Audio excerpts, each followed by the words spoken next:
apesar das pesquisas envolverem o mundo todo, eu me baseei em dados da América do Sul e do Brasil, porque neste capítulo da doutora Galinda, ela se baseia em pesquisas que o pastor e doutor Volter, que foi professor no NASP, já falecido, desenvolveu em 2014, 2013, a pedido da Conferência Geral. Então, os dados podem ser aplicáveis para a nossa realidade sem problema nenhum, tá bem? Porque vocês podem dizer, mas isso é para os jovens da Europa, isso é para os jovens... Não, eu fiz toda essa seleção daquilo que é aplicável à nossa realidade e vocês vão verificar. Primeiro indicativo, membros que deixaram a igreja. Numa das pesquisas dessas que nós selecionamos, feita em 2013, aponta aqui, de membros que deixaram a igreja, 47% pararam de frequentar quando tinham 18 a 29 anos. 29% de 30 a 39 anos, adultos, jovens adultos. E 14% com mais de 40 anos. Então, de fato, essa percepção da igreja de que os jovens estão deixando a igreja num percentual maior é ratificada pelas pesquisas. E numa pesquisa feita com pastores do mundo todo, eles apontam que qual é a idade mais provável para alguém sair da igreja, ou para o grupo, né, para a faixa etária sair da igreja? 59% dos pastores apontaram jovens adultos, 33% adolescentes. Ou seja, juntando os dois, olhem que percentual altíssimo, que são os que estão em risco de deixarem a igreja. Mas quem são esses 47%? Olhem só que conclusão. Este número é composto predominantemente pelos filhos de pais adventistas que nasceram já com os pais adventistas. Não são os que se converteram, adolescentes ou jovens. Que dado importante, relevante para a gente se preocupar. Segunda geração. São os que estão deixando mais a igreja. Então, uma constatação, doutora Galinda, que escreve, parece que temos problemas para reter nossos jovens. Infelizmente, nós estamos perdendo um dos nossos bens mais valiosos. Temos alguma pista sobre quais fatores podem ajudá-los a realmente acreditar na mensagem dos adventistas do sétimo dia, a comportar-se de acordo com os padrões da igreja e sintam que pertencem a uma comunidade de fé? Nós temos alguma pista? Eu tenho certeza que você, ao parar para pensar, lembra de alguém da sua família jovem que deixou a igreja. Ou que tem um nome na igreja, mas já não tem mais compromisso nenhum com a igreja. Ou algum conhecido, filho de adventista, que também, filho de um amigo seu, que já não quer mais nada com a igreja. Por isso, essa preocupação.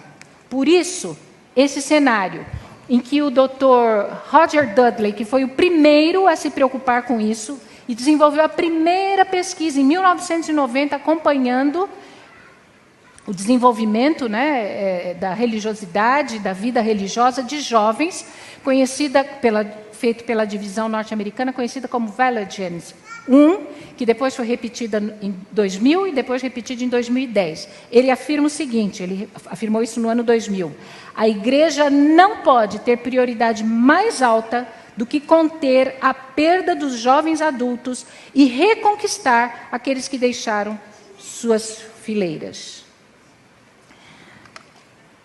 A igreja, então, encomendou vários estudos além desses. Inclusive esses que eu comentei do Dr. Volter. Quais seriam as causas? E eu vou dizer para vocês que eu não vou falar sobre causas. Talvez o pastor Michelson fale. Eu não vou falar sobre causas mesmo porque são inúmeras, são variadas, são individuais. Cada um tem o seu motivo, a sua razão, a sua causa. Porém, eu não vou me concentrar nas causas, mas eu quero dizer que há alguns fatores que são indicativos de perigos, que nós deveríamos parar para considerar. Eles estão saindo por todos os tipos de razões e algumas que eles até mesmo acham difícil de entender. Eles mesmos não sabem expressar as razões. Será que muito simplesmente não sente que a igreja da sua fé infantil é a mesma da sua fé adulta? Ou seja, a igreja não amadureceu juntamente com o amadurecimento deles. O que podemos fazer para parar esta hemorragia de um dos nossos ativos mais preciosos?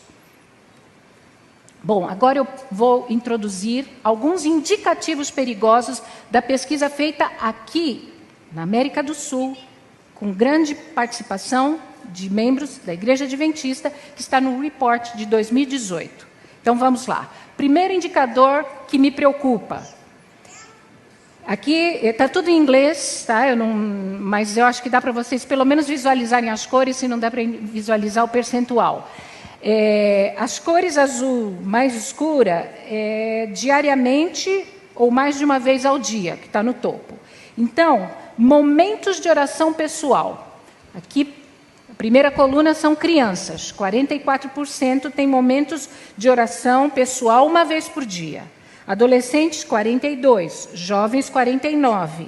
Adultos jovens, 64%. E adultos mais idosos, 72%. Então, o percentual de oração diária desse nosso universo, de 1/3 de membros da igreja que se constitui de jovens, é de metade. Metade ora diariamente. Metade ora alguma vez por semana. Metade não. 23%. E tem um percentualzinho que nunca ora e que é membro da nossa igreja. Então, olhando de cima, esse é o indicativo talvez menos perigoso, porque metade ora. Então, pensem, metade dos membros da igreja, ou metade, melhor, 1/3 dos membros da igreja são jovens, 33%. Desses 33%, metade ora todo dia. Deu para entender? Estou generalizando, estou fazendo só uma leitura assim bem superficial, tá? Segundo indicador, leitura diária da Bíblia. A corzinha de baixo, azul claro, é nunca. A corzinha seguinte é pelo menos uma vez no mês.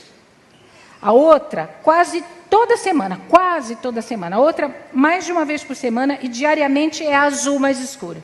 Então, 36% apenas lê a Bíblia todos os dias.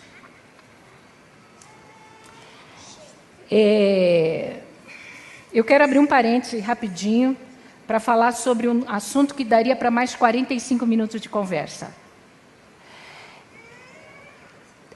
A geração Millennials, que nasceu entre 80 e 90, e a geração seguinte, a geração Z, hoje já há estudos que comprovam que o uso excessivo das telas, e quando eu falo tela, é televisão, é computador, é celular, é tudo que tem tela, o uso excessivo da tela tem trazido prejuízos significativos na capacidade de ler a Bíblia, se concentrar na leitura da Bíblia, interpretar. Hoje já há comprovação. Por quê? Porque já há um estudo longitudinal. Aquele que cresceu olhando tela, gastou tempo assistindo série, assistindo...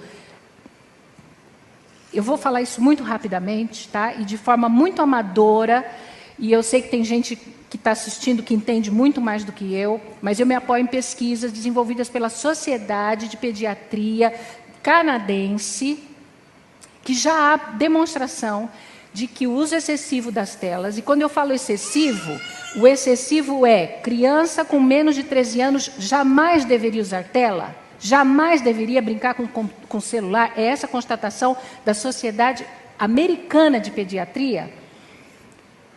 Está diminuindo a cognição, capacidade de aprender. Esta geração que está crescendo com uso excessivo está com dificuldade de aprendizado, atrasos cognitivos, déficit de atenção, sem contar que é viciante, que dá obesidade, que dá irritabilidade, dificuldade de lidar com a negação ou com contrariedades, enfim.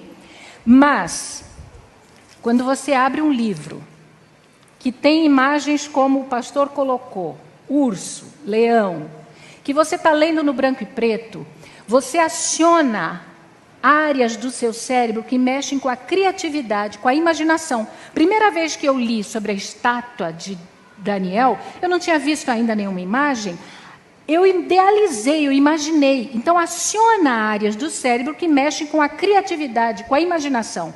Quando você enxerga tudo pronto, com estímulo, com movimento, que você não imagina, você diminui a ação dessas áreas do cérebro, e cada vez você fica com menos vontade de ler.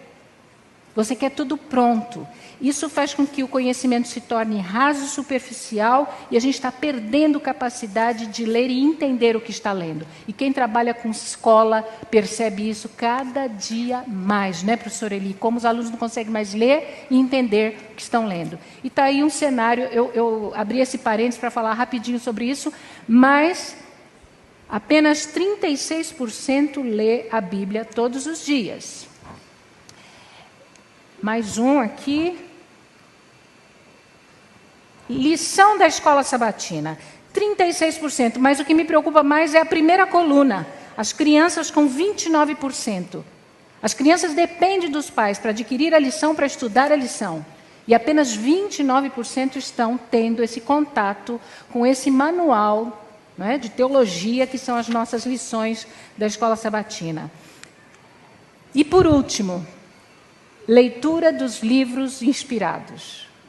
Quando a gente fala das raízes, a gente não pode esquecer que essas raízes se levantam sobre a voz também de uma mensageira do Senhor.